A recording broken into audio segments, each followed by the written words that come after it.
There's a couple of tools I think you need to do your job. One of them is for your safety, I think. This is a #1 tool as far as I'm concerned. It's called a voltage detector. You can get them in any hardware store you want.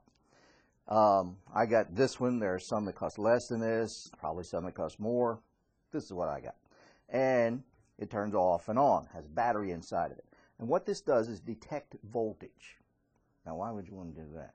Because if you're going out to work on a person's house, you're going to crawl under the house, you need to take this with you and touch the frame, because you don't know what those people have been doing in that house. I know of a person who replaced a 3-way switch with a 1-way switch. They didn't know what they were doing. Put the wires to just some screws, turned the thing on, the light came on, and everybody's saying, well, it's good, fixed. Except that it sent 110 to the frame of the home, and if you'd have crawled under there and grabbed that, you'd have got the 110 laying on the damp ground. So here's what you do. You turn it on. Now over here we have a wire. Now, is this wire hot? Well, it only has to get close to it for you to know. You can't tell by looking at it. You sure don't want to find out by grabbing it. This.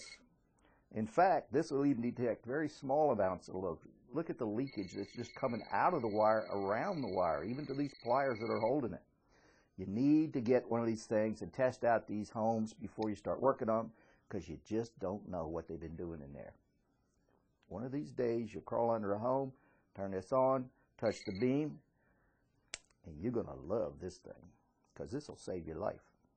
So, next thing you need a little instrument like this. This is about $4. The last one, I guess, was about $15. It's a good one. Now, with this, it has a little scale on it. If you look here, it has a little scale and it has 3 lights.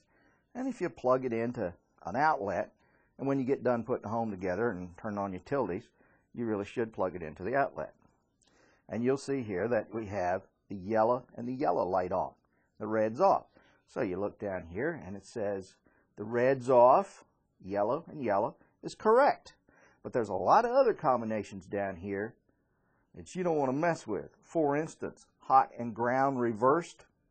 That'll burn up your saw pretty quick. So one of these little things is a very good thing to have. Testing out electricity is a good thing. I mean, you got crossovers going between multi-section homes. I know that factories label the wires, but sometimes things happen. Labels fall off, or you don't get them right, or somebody messes up. So, don't trust too much. Get one of these things before you plug in your table saws and stuff to do your trim out. Make sure that you've got the right electricity. You can have 210 coming down the outlet just by crossing a couple of wires, and that'll cook any motor. So, that's that. The next thing, one of these things.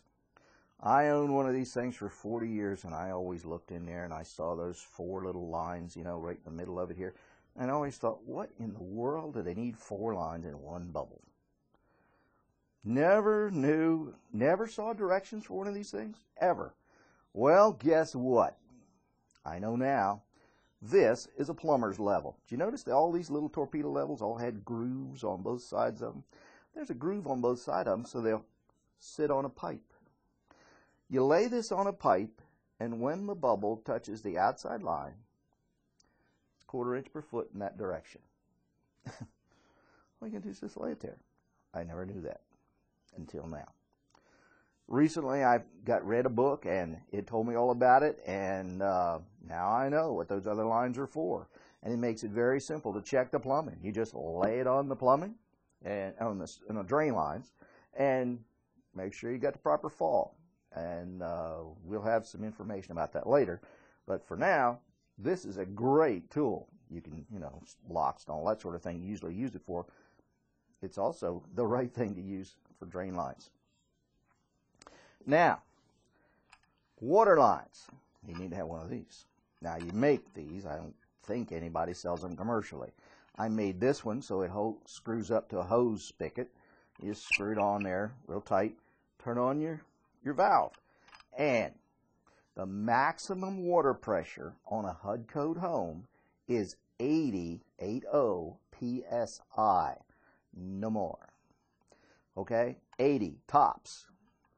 average operating pressures probably should be somewhere between 40 and 60, maybe 50 is average. But anything less than 80 is acceptable for the home. If you're over 80, you must install a pressure reduction valve on the home. Now there are tests to test out the water system. The test for the water system is pretty simple. You get one of these at one hose connection, and you get another fitting like this, except it has an air valve in it. You fill the system completely up with water. Do not fill the system with air. When the water heater is empty, you could blow the thing out the side of the house. So, you get this thing and you put air, you fill it completely up with water. You put 100 pounds of whatever the water is, and then you fill it up the rest of the way with air to 100 pounds. You let it sit 15 minutes. If it doesn't bleed back from 100 pounds in 15 minutes, that's the pressure test for a HUD code home. Then you just unscrew everything and put it all, you're done. The test for the sewer line, same sort of thing. It's a 15-minute test. You put a cap on the end of the outlet, and you fill the entire sewer system up to the level of the toilet bowl. It'll be up in the tub some and the level of the toilet bowl. And everything is full. And you let it sit 15 minutes. You go under the home, look around, see if anything's sagging, see if anything is dripping. Look for leaks. If you don't have any leaks, especially around wax rings, make sure that they are pretty tight because that'll take a floor out. So, if you got no leaks in 15 minutes, now you've properly tested, according to the HUD code, the drainage system. So, we have pressure water. We have ways to check our drainage system. We have ways to keep ourselves from getting fried, voltage detector, and we also have a way to protect our tools when we plug them in to make sure we get the right current.